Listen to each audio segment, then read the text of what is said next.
Welcome everyone. The hour being 5:30 p.m. on Wednesday, August 2nd, 2023. The Tooele City Council and the Redevelopment Agency of Tooele City are meeting in a work meeting. This meeting is being held at the Tooele City Hall Council Chambers, located at 90 North Main Street in Tooele, Utah. This is also being broadcast on the Tooele City YouTube channel. We'll move on to our second item, which is a roll call. Councilwoman Manzione. Present. Councilman Hanson. Present. Councilman Graff. Present. Councilman McCall. Present. I'm Councilman Brady. I'm also present. We'll move on to our third item, which is the mayor's report. Thank you, Chairman and Council.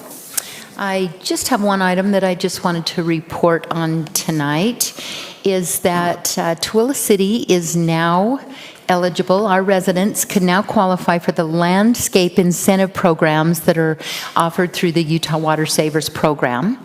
So I have up there on the screen utahwatersavers.com. They can visit that website and see which ways they can get some rebates back. Some of those include the turf buyback program, and one I recently took advantage of, and that was one where you have one of those smart controllers for your sprinkling system, and I ordered one and it came to my house. I filed the paperwork with the state, and within a few days I had my rebate back. They paid for the whole thing. So I thought that was really awesome, that it was very easy to do.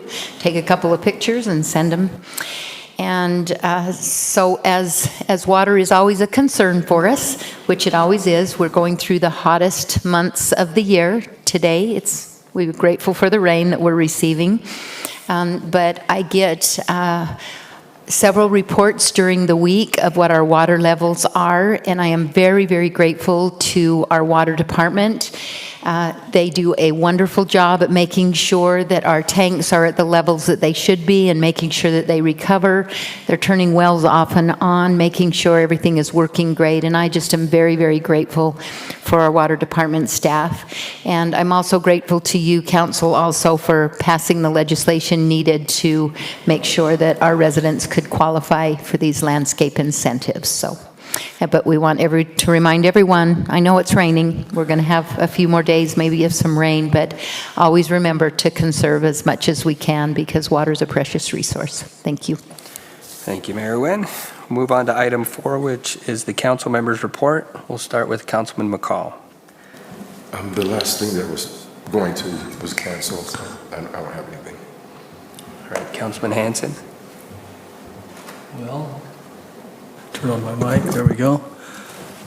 I wasn't here at the last city council meeting, but several other meetings, but just all of July, and just commend the city for all the celebration of the 4th of July and all them things. I'm sure you talked about that before, but I wasn't here, so I just thought it was a lot of fun. A lot of good things went on, and so it was a busy month and a lot going on, but appreciate this city staff and the mayor and putting all that together. So thank you. Councilman Graff. Two things, and it's really just an acknowledgement. First, I want to acknowledge my gratitude to the dumpster fire where I lived, and it was just kind of fun to see them respond and how professional they are and how they just take care of business. And Tooele City Police Department, who was taking care of making sure the scene was safe. So I'm grateful for them. I don't think I've ever watched from start to finish them arriving, doing what they do, and then leaving, and it just was impressive. So a big thanks to them.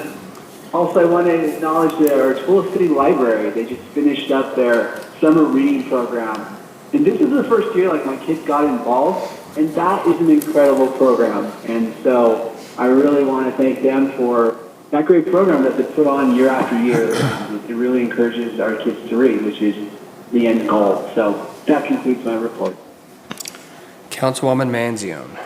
I was able to participate as part of the Active Transportation Steering Committee in a little bike ride around Tooele with some other members of the committee. It was really fun. We just drove around and looked at things, how they are, how they could be, talked about some ideas moving forward as far as part of the active transportation plan, and I appreciate the people who've taken a moment of their time to participate in the survey in regards to that plan, because I think we need a lot of input in order to make the best decisions going forward as far as trails and bike paths and running paths and things like that. So it's moving forward. It's going to be a great thing. And it was really fun to just ride my bike around town with some other people and stop and talk about different locations.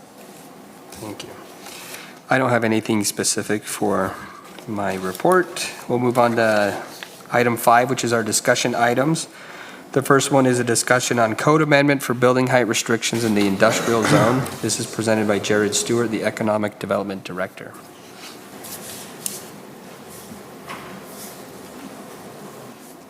All right, good evening, council. Thank you. Holly, I think we have some slides in here for this, correct? Oh, no, we don't. Okay, maybe they're in the pack. Maybe they're just in the packet. We have Okay. them in the We have packet. some- we have yeah. slides. If you have them in the packet, I have them pulled up here so I can talk through it, and you have them in the packet too. So, no problems there. So this proposed amendment to height restrictions, I want to go through a little bit of context, talk about where it would impact. You know, this is proposed by staff and the administration. It would only impact the industrial zone, so it's Peterson Industrial Depot and just that depot area of our heavy industrial zoning. That said, the proposed modification would be to change the maximum height restriction from 70 to 100 feet in that zone, only for select uses. We wouldn't want this to be any building or structure. It would be specifically for storage silos of non-flammable, non-hazardous material, and we would probably recommend that it have a conditional use permit so that it could be reviewed for which materials would be stored and the design of that so that it would be safe. Oh, look, thank you, Holly. Look at you, you're so fast. So we could just go 2 slides ahead, I think. So this kind of shows what the proposed modifications would be, right? It's important to emergency response teams, fire, and you know, if there were some kind of incident, we would want to make sure that nobody's stuck at the top of a 100-foot building or something like that, right? And we'll kind of get into how we could mitigate some of those things. We just want to make sure that our fire department or emergency professionals could respond effectively, and that there's not going to be an out of control, you know, situation with hazardous or flammable materials. So this could be accomplished by adding a note. There's notes in some of the sections, and it would be a proposed note H that says something along these lines, that storage silos of non-flammable, non-hazardous material may be permitted as a conditional use, and then includes some possible suggestions of things that could be considered by the Planning Commission too as they look at those CUPs. Let's go to the next slide. So to give you a little context on the scenario and where this request is coming from, right, we have one particular business, GeoFortis, who they create and manufacture a concrete alternative. Instead of using fly ash from coal facilities, they actually mine a type of volcanic ash from the Faust area and truck it into this facility. They're seeing as coal plants close, there's a new demand for this other type of resource, and they're expecting and projecting that demand to continue to rise. And they don't have enough storage capacity on site to meet the needs of that new demand. So if the plant goes down, they would like to have a larger storage so that they can continue to operate and provide the resources, even if for a short time they can't do some of the refining process in that. So that's the location. It's just on the, I guess that's the eastern side of the industrial depot. And let's go to the next slide here. This shows a concept of what that would look like. Currently, that pink large silo is the new proposed structure. The orange silos are existing right now. They're there. They have that pink silo shown in what is one of 2 stormwater detention basins on their site right now. They've already gotten a proposal from Ensign that shows how they could expand their second water detention to recoup that lost capacity for water. And essentially there is it's kind of a light blue pipe that goes up to the top of it. There wouldn't be any access for people up at the top of that, so there's not reason for anyone to be up there. That pipe kind of sends everything up to the top, and they would load their materials through the top. Let's go to the next slide. Here's another view of it. There are stairs there. They're on the external portion of that proposed silo, so that there's no one inside of that structure. Let's go next slide. Kind of just one other map showing what's new and what's existing on the site. I think we can go through to the next one. Same thing, different view. They provided us lots of pictures, as you can see, and diagrams of what this might look like. One more. Here's the existing site. And then if we go to the next slide, it shows, okay, what it would look like from the street. I mean, one concern that comes up pretty quickly is, okay, 70 feet, 100 feet, what does that actually look like, right? So they provided a couple different diagrams of what this might look like. Let's go back to, and just so we have a chance to look at that closely, and then maybe forward one more. It is taller, but I think that kind of helps to visualize a little bit that it's probably not going to look extreme, based on the other things that are around there. And it is important, I think, that it's in just the industrial area. Okay, let's keep going. So this is from Utah Avenue, and you can see their facility. And then in the next slide, it will show what the building would look like, right? So you can see in orange what's existing, and then in pink what it would look like if they do build a 100-foot silo there. So I think that might be my last slide there. I did also some research that I'll just comment on quickly. In other communities, Cedar City, they have no maximum building height in their industrial zone. They do have a caveat that it says unless restricted by airport overlay, International Building Code, or fire code. Ogden also has no maximum building height in their industrial zone, and they have similar silos in Ogden, actually. Salt Lake City does have a maximum building height of 85 feet. West Valley has no restriction if it's located away from public roads and residential uses. They have a caveat in there. And if it is adjacent to a public road or residential uses, the limit begins at 20 feet and rises 1 additional foot per foot of setback. So there's some interesting things out there that we can look at as staff to determine what might be the best way for this. We can try to anticipate where else this might come, right? Would we want to do some kind of setback calculation like West Valley, possibly? I don't know that could be important in this particular context or in this zone, but that's something we can think about. So I think that's everything I have to present, and I'd love to answer any questions. I was curious, I'm sorry. Go ahead. I was just curious about why, and maybe this is a Paul thing since he's been here forever, but why we capped it at 70 before. Was there a reason for that? A lot of it's fire access, right? Our trucks and the ladder truck can't necessarily reach something that's taller than 70 feet. That's my understanding of it. Is that? Correct. Okay. The city's ladder truck has a 70-foot height maximum, that's my understanding. Yeah. That's the main reason it's important that nothing is stored in there that is flammable, right? So volcanic ash is has been quite, has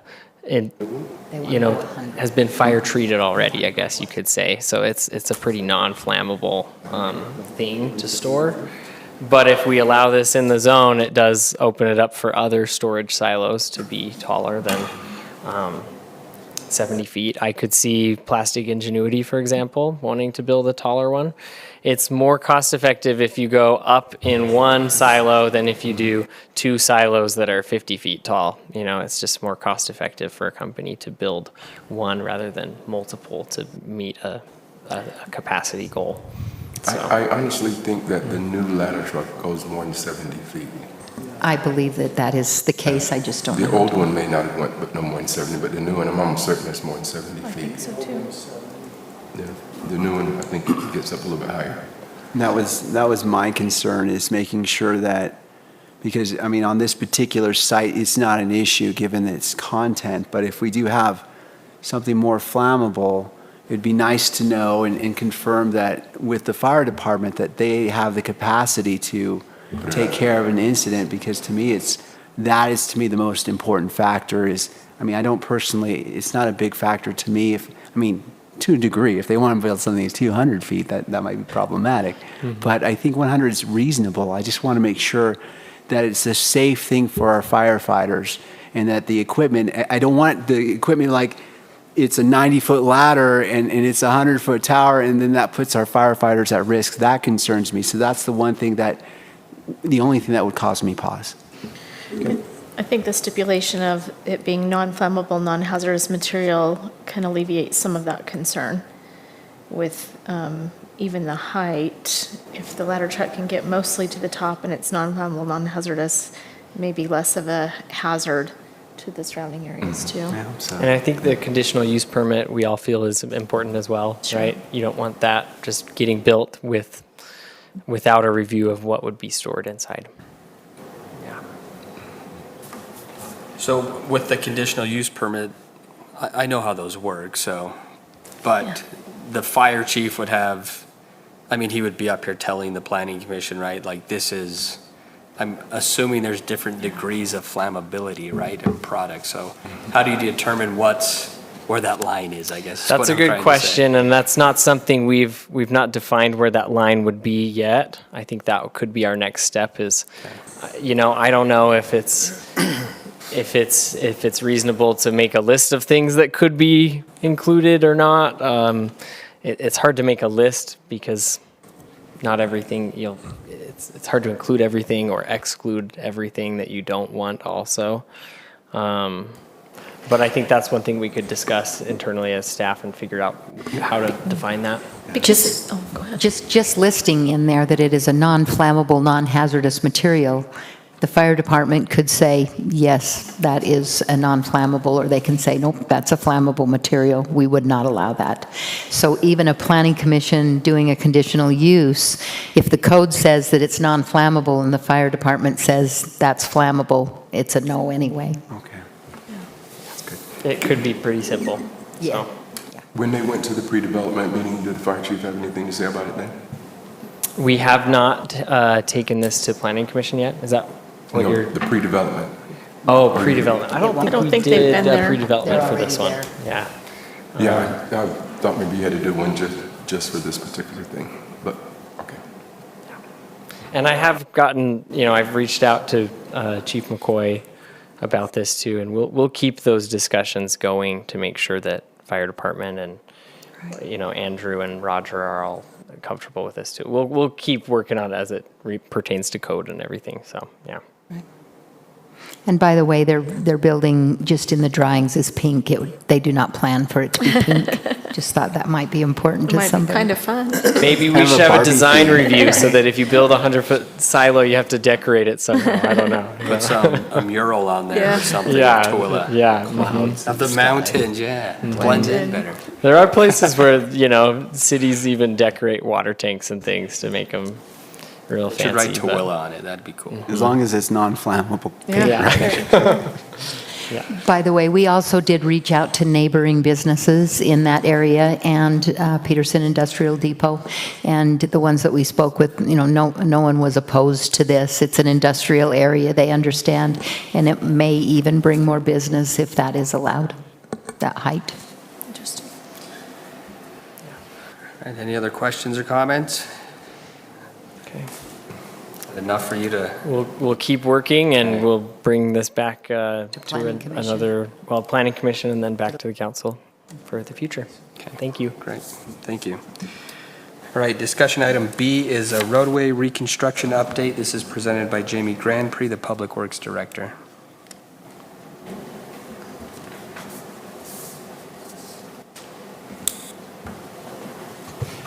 Good evening. So I had two choices. One was to bring this to a business meeting and ask for a bunch more money, which I know Dave wouldn't be happy about, or to bring it to work session. So I was able to just allow it to come to work session as I was been working with our contractor Kilgore on the 2023 roadway projects. And so I'm just going to do an update on how that project's going and where we're at with things, just so you're up to speed. So we awarded a project to Kilgore for the 2023 roadway reconstruction project and water line replacements. This was for 1220 South, Lisa, and Clifford. So we started the project. We started over on 1220 South. We took the water line out, ran into our first change order, which was there was not a water line down 920 West. Now 920 West really doesn't have any services on that street, so it really didn't need a water line, but it doesn't have one. It should have had one when the developer put that subdivision in. The water line wasn't there. So what we did for $3,875 and part of the contingency was that we ran a stub from 1220 South into 920 West. And so that way, now that new asphalt's there, we're at least out of that new asphalt, and we can figure out if we're going to connect 920 West together over to the next street. So that was the first change order we ran into. We started moving along with 1220 South. Second change order came up. They ran into some issues with the rotomillings and trying to rotomill. They had to switch to a Tratco. I can't remember, Paul, was that for 1220 or was that Lisa and Clifford that they ran into that problem with the rotomill? It was on 1220, okay. So on 1220, we ran into that issue. They had to switch means and methods, and so they switched over to a Tratco, and then they asked for an additional $22,000 for that work. And then as we're moving along again, we got 1220 South pretty much done. A couple of change orders, not too bad, about $25,000. As you know, or if you don't know yet, 1220 South is now asphalted back, and so we got that road kind of put back together. Had a few soft spots there as we was getting ready to do asphalt, so there was a little bit of extra work on there, and that came to change order 4 for $10,710. Now I'm going to go back. I'll go back to change order 3 in a second. And so we got 1220 South pretty much done. We moved up to Lisa and Clifford. We did find out that on Lisa Way, as it showed in our maps, there was a 6-inch water line. We did find an 8-inch water line, and so we did not have to change that water line out. However, we did find hardly any base and a lot of clay, and clay does not work well for a road. And so that's why that road failed prematurely. And so with that, we had to figure out how we're going to put that road back. I can't go in. We don't have the budget to go in and try to put 3-4 feet of structural fill in place of clay. So especially with utilities, having to reroute all the utilities and trying to get people in and out of their driveways. It's a hard process to do that. And so that's what's always nice when developers try to put roads together as good as they can, so that it's harder for me to do that after the fact. When I have to go peel asphalt off, I find that the base and everything's just garbage. And then now I have residents that I have to deal with, I have everything now that's against me. And so it's just a harder process. And so we had to look at ways that we could fix Lisa without getting into a bunch of costs. And so we ended up looking at some geogrid. And so what we would do is put geogrid down and then put either 6 to 10 inches of base on top of that. Kilgore will have a hard time putting that road together back with asphalt if we don't try to protect some of that clay. So we have to bring in some base. Originally, we were looking at about a $268,000 change order to bring grid in, to bring some structural fill in, and bring base in, and that's just way too much. And so we did some negotiations, and with the credits from the water line, we was able to do change order 3 in the amount of $16,643.75 instead of the $268,000.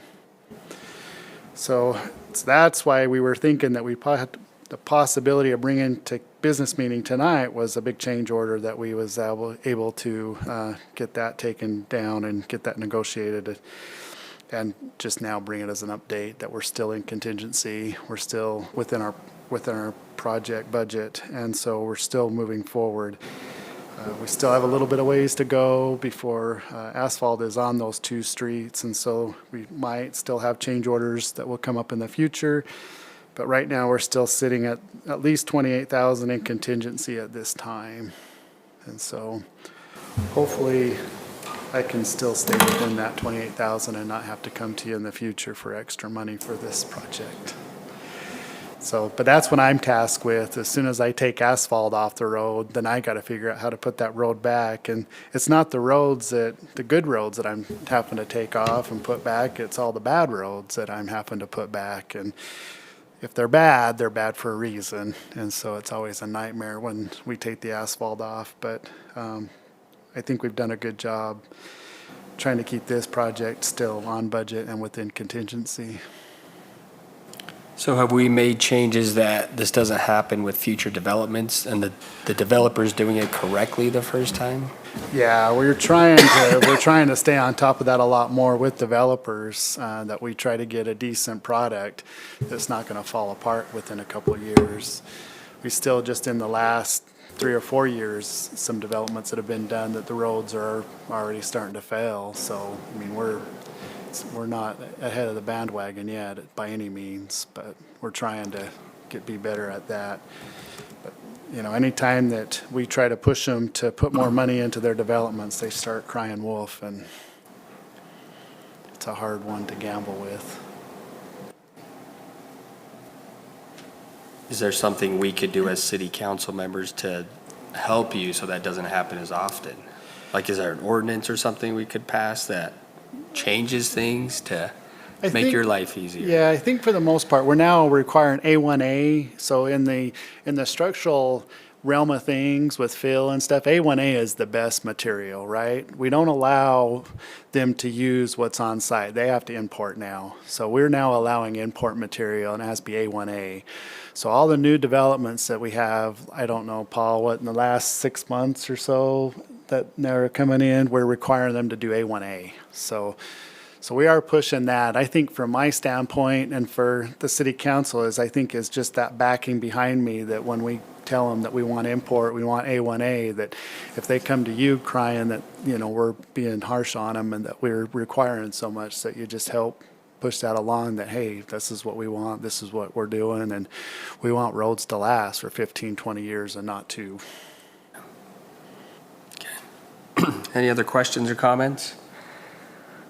Okay, thanks, Jamie, for the update. Thank you. All right, discussion item C is Resolution 2023-37, a resolution of the Tooele City Council placing on the November 2023 Tooele City election ballot a proposal to amend the Tooele City Charter regarding city council term limits. This is presented by Tony Graff on the City Council.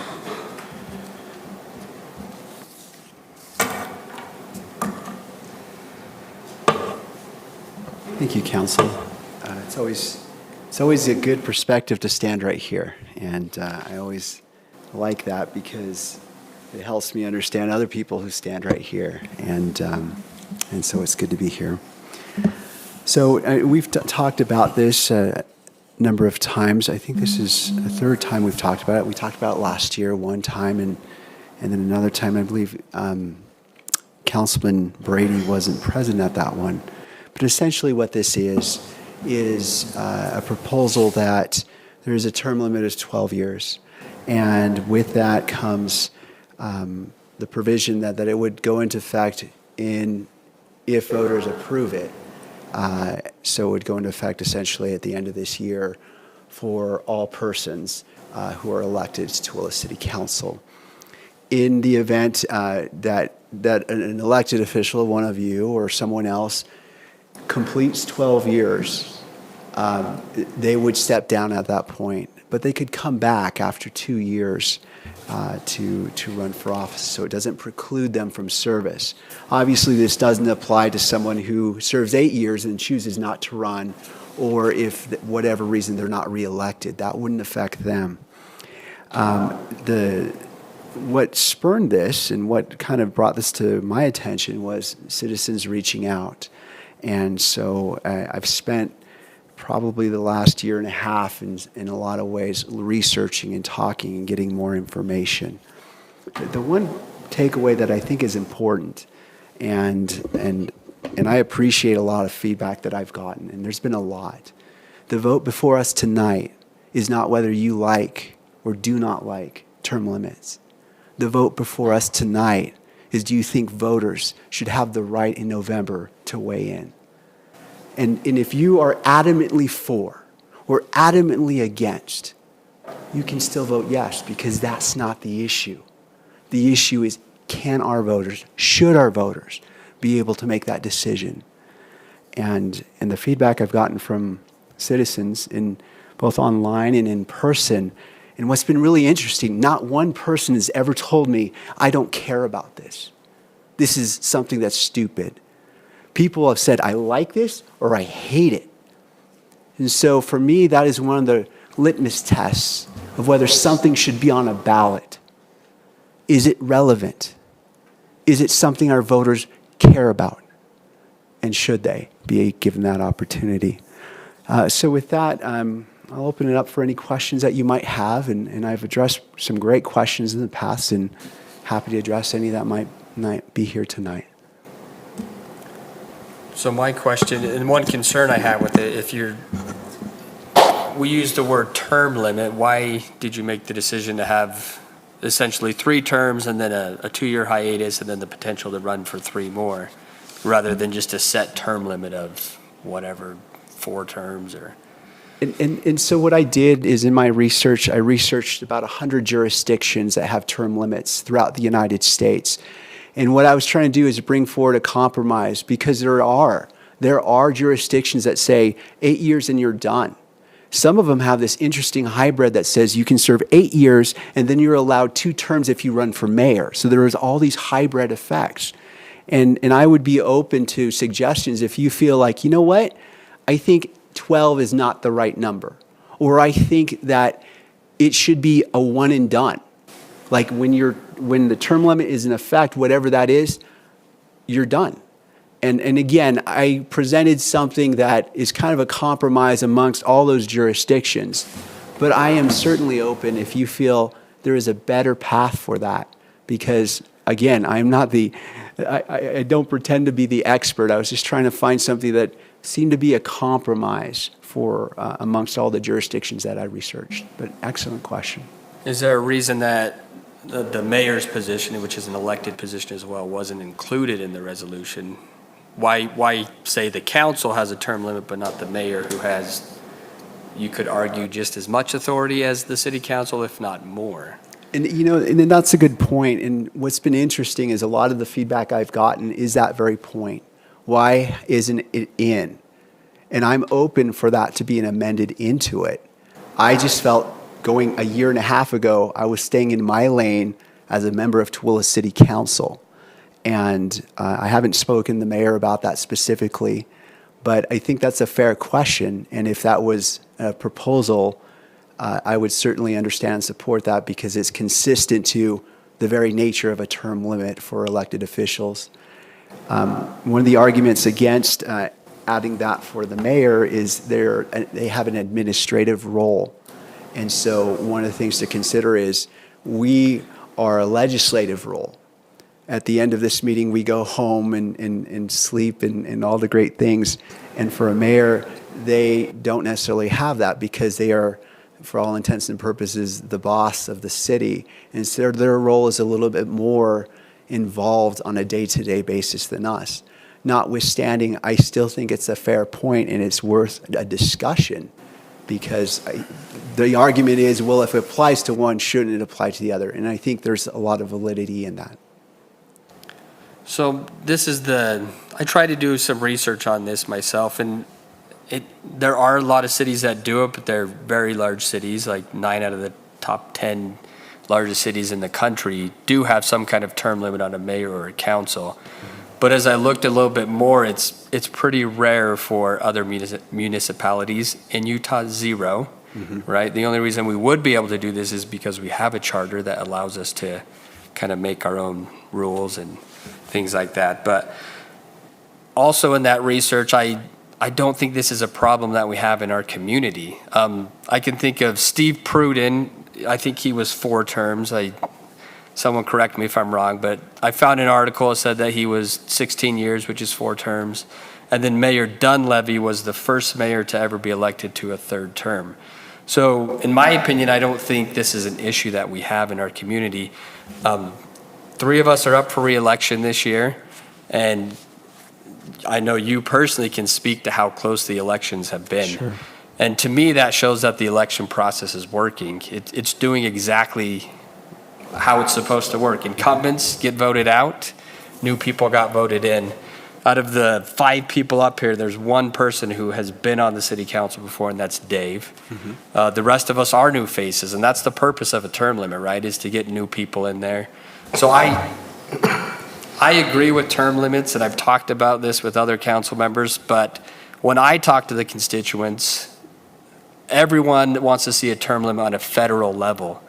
And I think it gets mixed in with the municipal, and I think that's because we don't have as much say on a federal level, and that's my opinion. That's where we're seeing, or I'm seeing, the career politicians that have been in there 40 plus years. Longer than I've been alive, they've been a politician, right? So, and then they work their way up and they become president of the United States, and then that's the end of their political career. But that's where I stand on it. I know the rest of you talked about this in a previous meeting, so I don't know if you have anything else to say, but I wanted to make sure that I was able to say my thoughts on it. One thing I don't like is when the public feels like they don't know why I made the decision that I made. And I disagree with your comment that we're just giving the citizens the right to vote on it. I don't think it's necessary. I think we have an election process that works. I could be voted out in a couple months and the process worked. If people didn't like what I did, then they can vote me out. And so I saw this quote, and it said, it was talking about term limits, the benefits, the negative things about it, and it basically said it should be more about what I've done in my term than how long I've been in office. And I think the citizens, they can choose if I've done enough to be reelected, or I just don't think it's appropriate for us to take that from the voters. So that's all I have to say about that. I made several comments last time, and I still stand by those comments. I think the citizens have all the power in the world right now to vote how at their will. And I believe that changes to the charter are a big deal, and they should not be taken lightly. But probably a good choice would be to have some groups of citizens come in and be able to comment beforehand, and not just put something on a ballot, coming from even any of us right here. I think it's something that more people should be involved in, and it should be quite a long process, not just a couple of discussions at a meeting and then on a ballot. But I stand by the comments I made last time as well. And as I've been thinking about this a lot since you brought it up, honestly, I haven't had enough discussions with people. There's been 15 or 20, but I need to do a lot more with that before I'm ready to make a vote. I agree with a lot of things these two have said, but I also agree with things that you have said, so I'm not ready to vote yet on that. And I agree with what Marisa just said, that we need to maybe have, since it is a charter change and that's a big deal, to have some citizen input about that, about changing the charter, not not just about the term limit, but actually changing the charter. Sure. And so I guess my question for you, Councilman Hanson, is your intent, and the reason why I'm asking is for this action, just like annexation, it requires a supermajority. And so if there are, so 4 out of 5, and I don't mean to hold you to this because, you know, it's not the vote in this meeting, but it would be in the next meeting. And I'm just trying to see, are you indicating that you're not prepared to vote tonight? That's correct. Okay. Okay, and I appreciate knowing that. Yeah. Okay. So I personally would like to delay it and Okay. have us more time. And it might make it so we can't, if it goes to the ballot, have it on the ballot this year, but at least we give it its due time, and so we have the discussions and make sure that's what we really want to do as a whole council. That's a fair So I point. would abstain from voting or vote no, just because I'm not really ready to vote tonight at all. Okay. Okay? Oh, my turn. On this, this is really good. I look at it in several ways. I could go either way because I have faith in the citizens to make the right choices. But at the same time, I agree with what Ed's saying and what Marissa said about giving the citizens more opportunity to come forth and let us know so we can all kind of hash it out. Having served with some of the people, one of the ones that was mentioned a few minutes ago, for that amount of time that they served, from my personal experience with them, they served because they had a vision, and that vision they had was the betterment of Tooele, and there was plans, things that was ideas that each one of them wanted to see come to reality.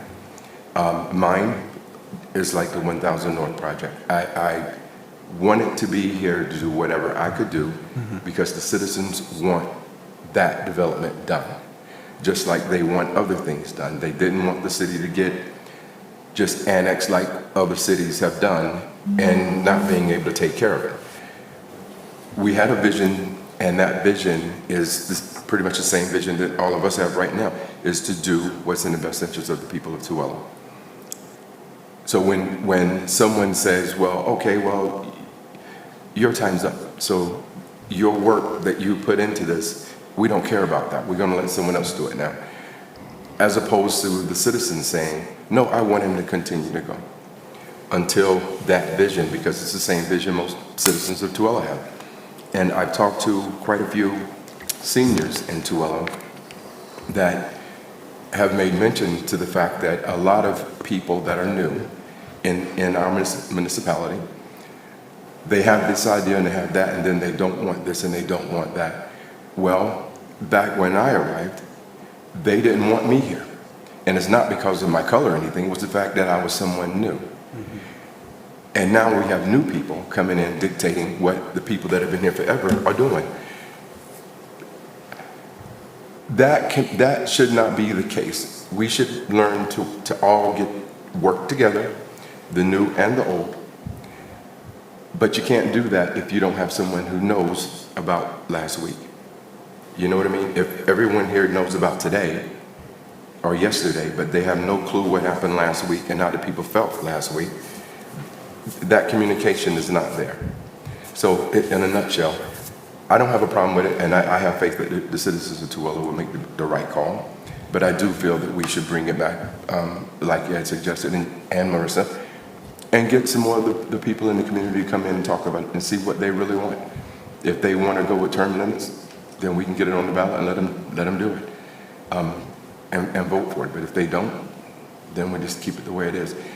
I personally, if we're going to make any changes on the charter, I would want them to be something that really means something, not necessarily the limit, the time. Because I know I ran again because I want to see that development done. And it's a couple other things that I want to see done. And I think we're working towards that.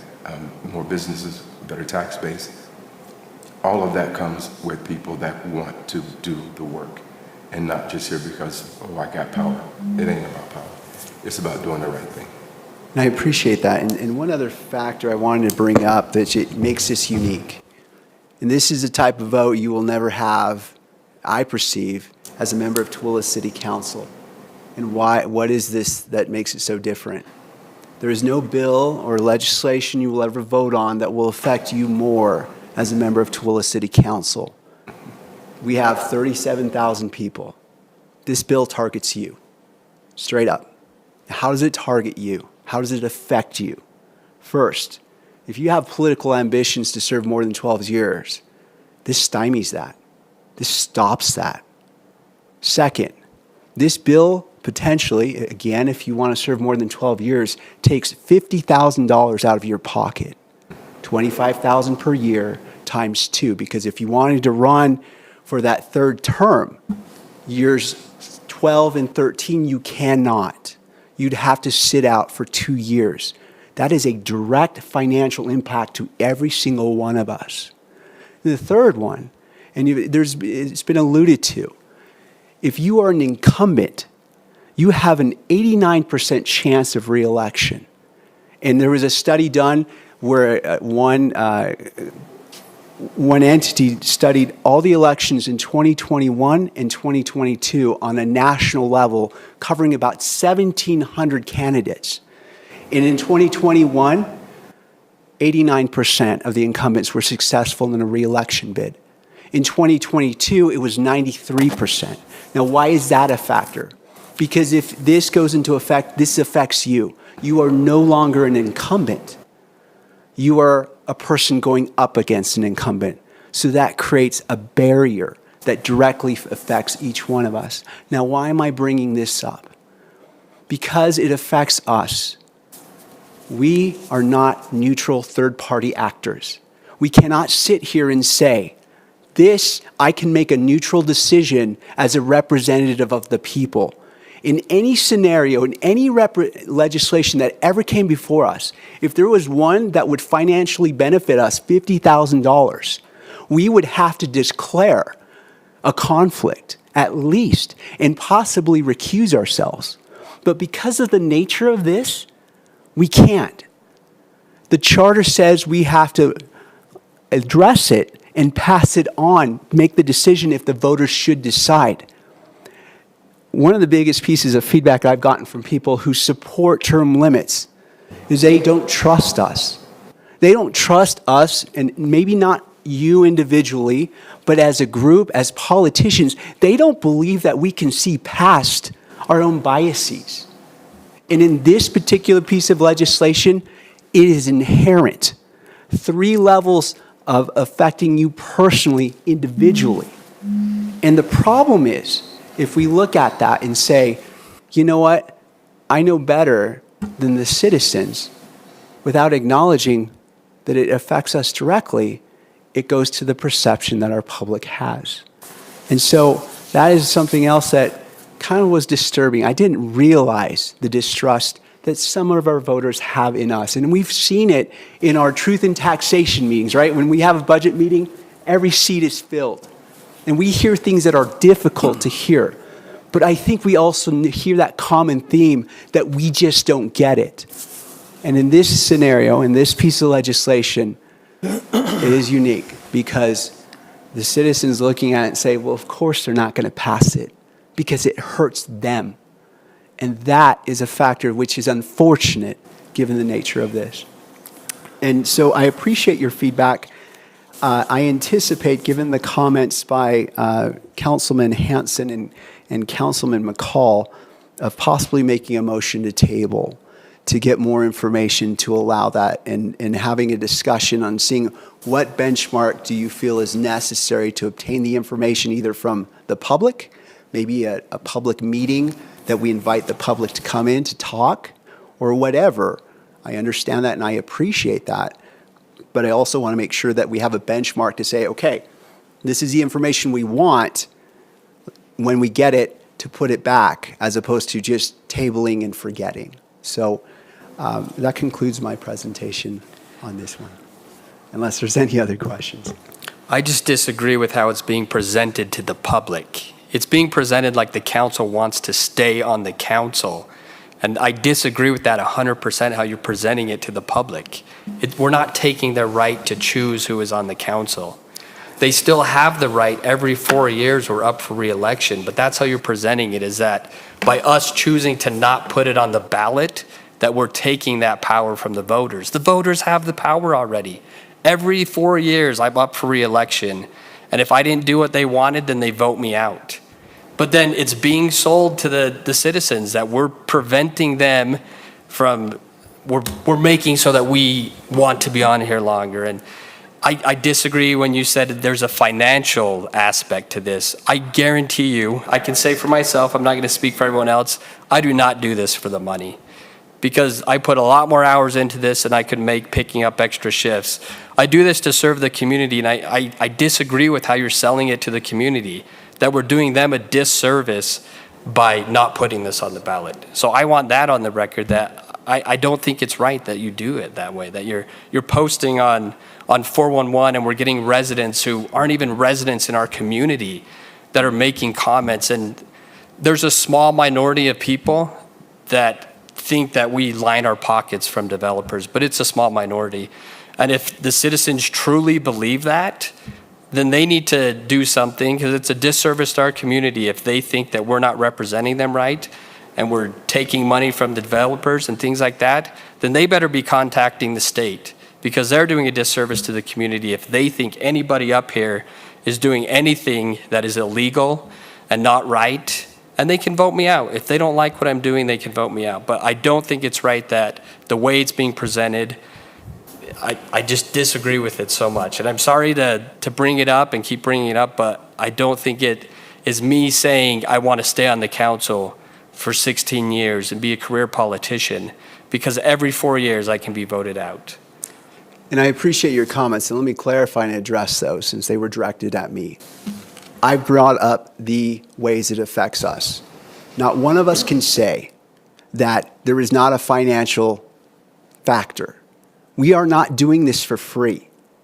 And for us to say that's not a factor, I'm not saying it is the guiding factor. I know each of you. I respect you. You work hard. You care about the citizens. But my job in presenting is to present what it really is. And this is unique. This is unique because in no other piece of legislation is this a factor. And so, Councilman Brady, I'm not saying that you're here for the money. I know you're not. I'm not saying you're here because you want to be a career politician. I know you're not by how you've acted in these past 3.5 years. But what I do want to say is we cannot say we are neutral parties as, for example, a land ordinance where we have no dealings with that land. We are not touching it in any way. This does touch us. How much does it affect us? That's hard to say. But it is important that it's brought up because it does affect our perception and it does affect how the public views us. And I apologize that you feel that that was the presentation on when I was trying to educate the public about this coming up. But I simply wanted to bring out, and I didn't actually talk about that on that particular post. This is the first time I've mentioned that about salaries. And I will readily acknowledge there are strong arguments for and strong arguments against.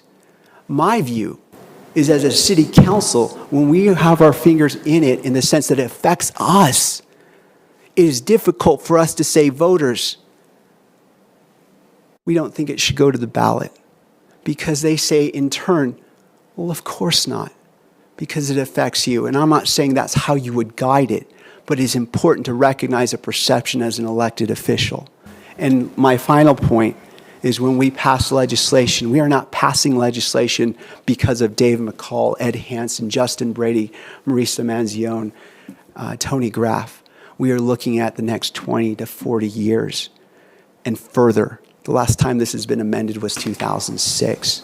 And so we think about the future in our actions, not simply looking at what we have today.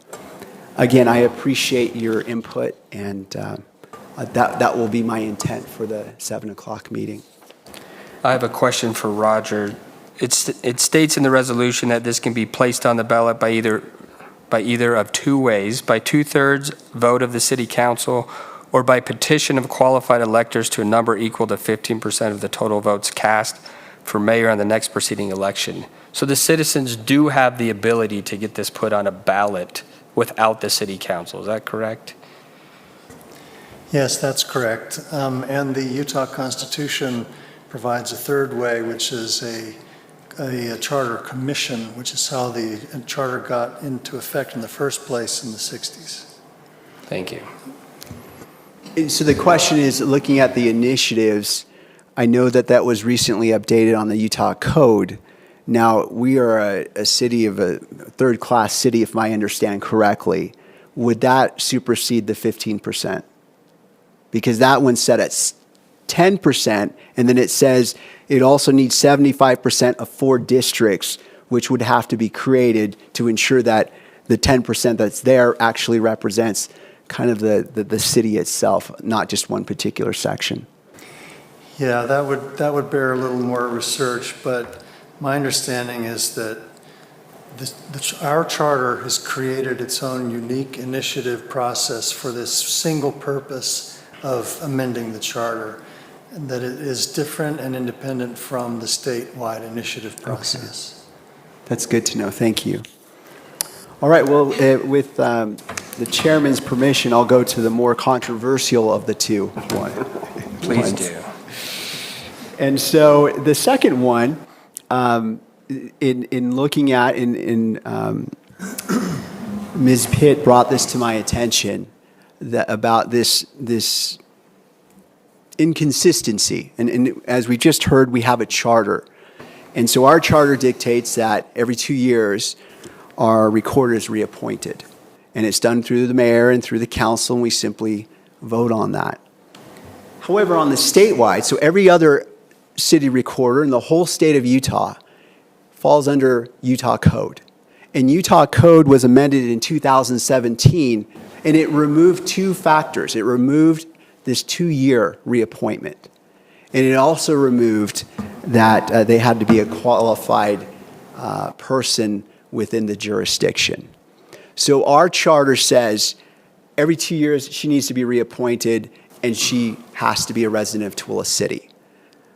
I felt that that was unfair, that she should be subject to something that no other recorder should be subject to. And I felt that she brought up the 2 years, but my research also found that she had to be qualified to live in the city. And so this simply is saying that she be given that. And again, this is not whether you agree or disagree. This is whether you think the voters should be able to weigh in on it.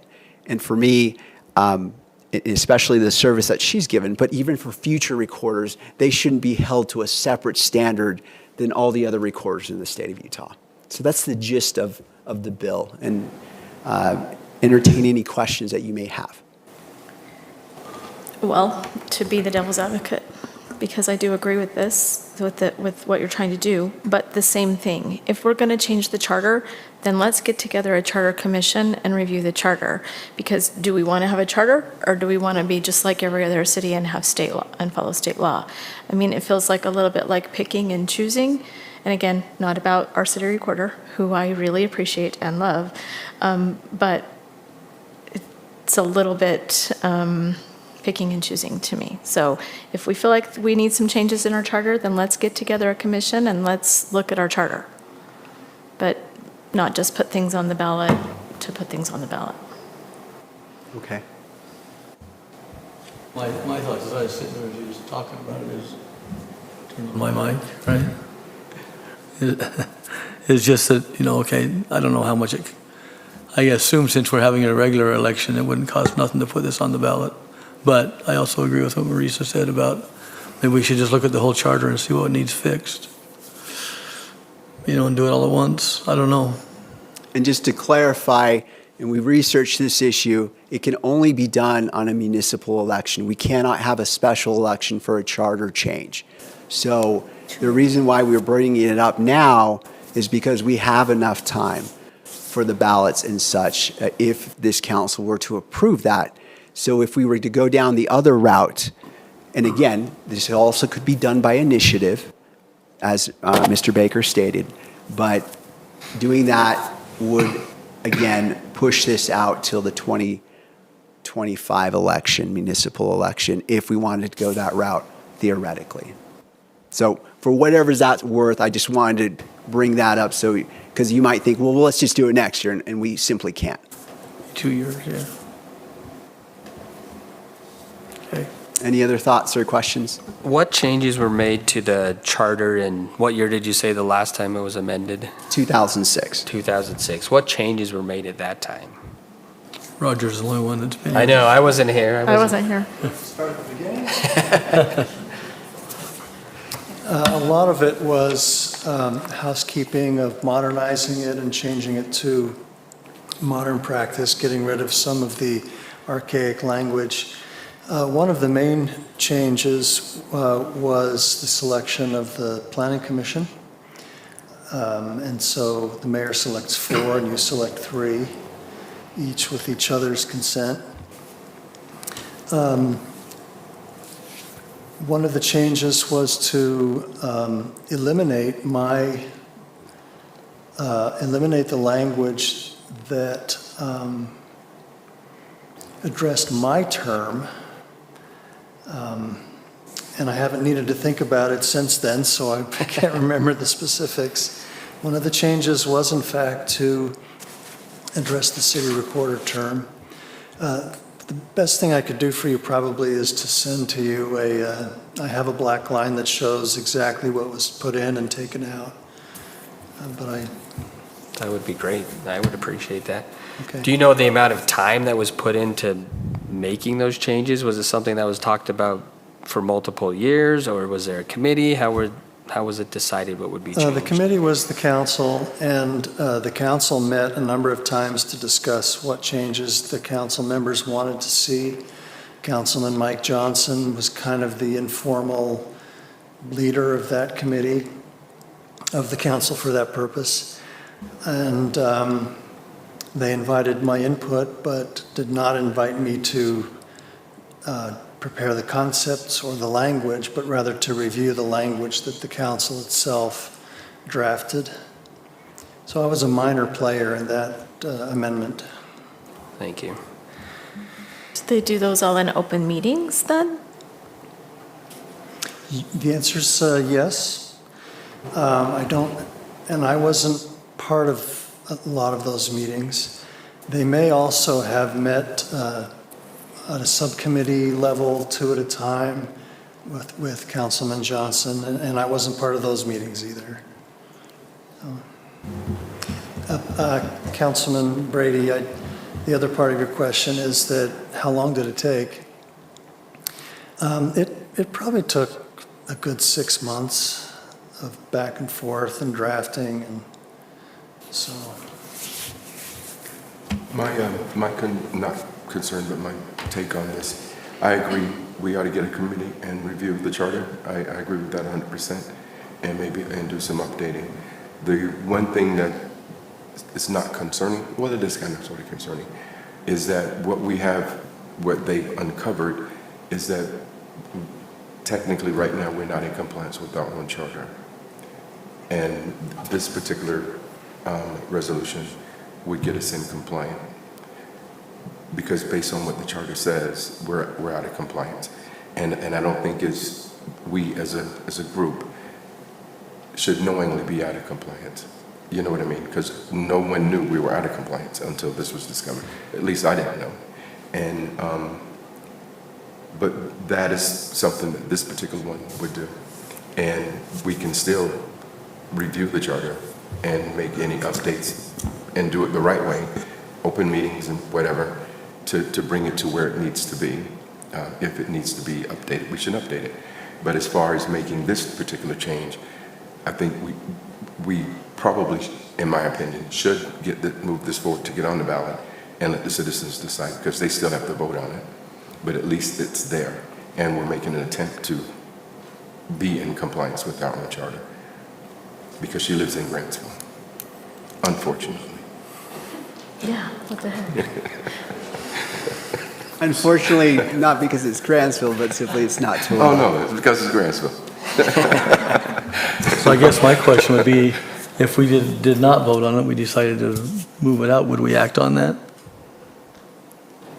I can't answer that question in this way. And who would decide, yeah, but who would decide that, I guess? Well, I guess my view is, and I'm speaking as a council member, not as an attorney, we should be in compliance. It's about a consistency thing. It's about doing the right thing. And we can't, and if we didn't know, we didn't know.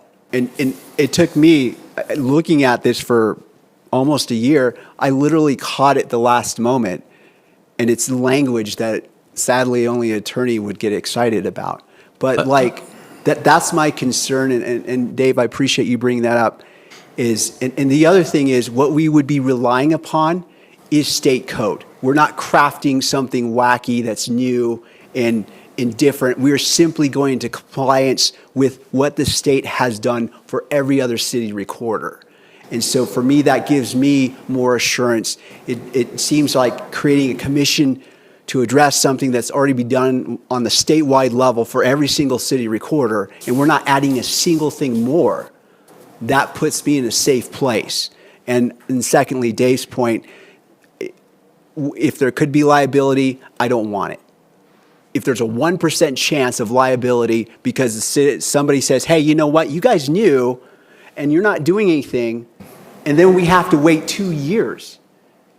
That to me is a risk that I wouldn't want to take for this, but in addition to the great service that our recorder has done, that puts her in an unenviable position. And I would prefer that we move forward on this to at least allow the voters to decide.